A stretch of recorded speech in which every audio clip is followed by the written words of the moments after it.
A 28-year-old trucker had spent most of his life behind the wheel, navigating America's endless highways.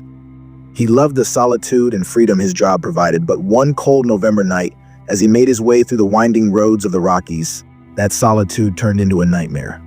Arthur had taken an extra job to pay for his mother's medical bills. He knew the road through these mountains was treacherous, especially after dark, but he couldn't say no to the extra cash.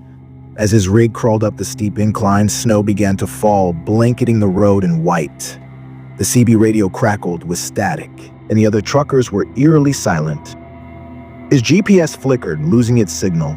The only sounds were the hum of the engine and the occasional groan of his rig as it labored up the slope. He was alone, or so he thought. About halfway up, Arthur noticed a figure on the side of the road. A boy, no older than 10, stood there wearing a tattered coat, his face pale and frightened. Arthur's heart sank. What was a child doing here in the middle of nowhere? Against his better judgment, he pulled over. The boy approached the cab and looked up at him with wide, tear-filled eyes. "Mister, please help me. My family, they're trapped up the road." Arthur hesitated. Something about the boy felt off. His eyes were hollow and his voice carried an unnatural echo. But guilt got the better of him. He motioned for the boy to climb in. "Where's your family, kid?"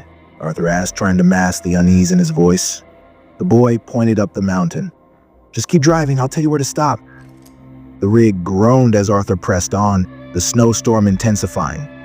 Intense. Visibility was almost non-existent. The boy sat silently, staring straight ahead. Arthur tried to make conversation, but the child's answers were curt and strange. "They're waiting for you," the boy said at one point, his voice almost a whisper. A sudden curve appeared out of nowhere. Arthur slammed the brakes, narrowly avoiding skidding off the edge. As he regained control, he noticed something in his peripheral vision. A cluster of old, wrecked cars buried in the snow below the cliffside. Chills ran down his spine. "Is that—" Arthur began, but the boy interrupted him. "We're here." Arthur pulled the rig to a stop. The boy jumped out and ran into the darkness. Arthur called after him, but the wind swallowed his words. Against his better judgment, he grabbed a flashlight and followed. The beam of his flashlight cut through the snow, revealing a decrepit cabin barely standing against the storm. The boy stood in front of it, motionless. "They're inside," he said. Arthur hesitated. The air felt heavy, like it was pressing down on his chest. He pushed open the door and stepped inside. The smell of decay hit him like a wall. The cabin was empty except for old furniture and broken glass. Then he saw them. Photos scattered on the floor showing a family, a man, a woman, and a boy. The boy in the pictures was the same child who'd led him here, but the photos were decades old, their edges yellowed with time. "What the hat?" Arthur muttered, backing away. A whisper filled the room. "You came back." Arthur spun around, but no one was there. The boy appeared in the doorway, his eyes now dark voids. "We've been waiting for you," he said, in a voice that wasn't his own. Arthur stumbled back, his flashlight flickering. Shadows moved in the corners of the room, coalescing into figures. The family from the photos. Their faces were twisted, their eyes accusing. "You took us from the road!" the woman hissed.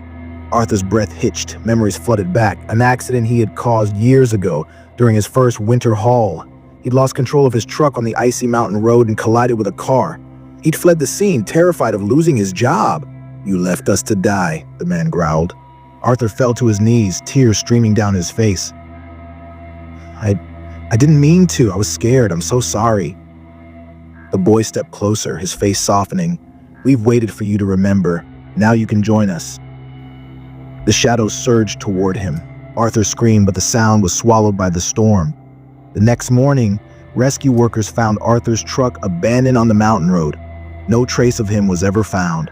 But locals say that on snowy nights, a ghostly rig can be seen driving the same route, its headlights cutting through the storm, searching for redemption that will never come. Thanks for watching. Please subscribe my channel for more videos.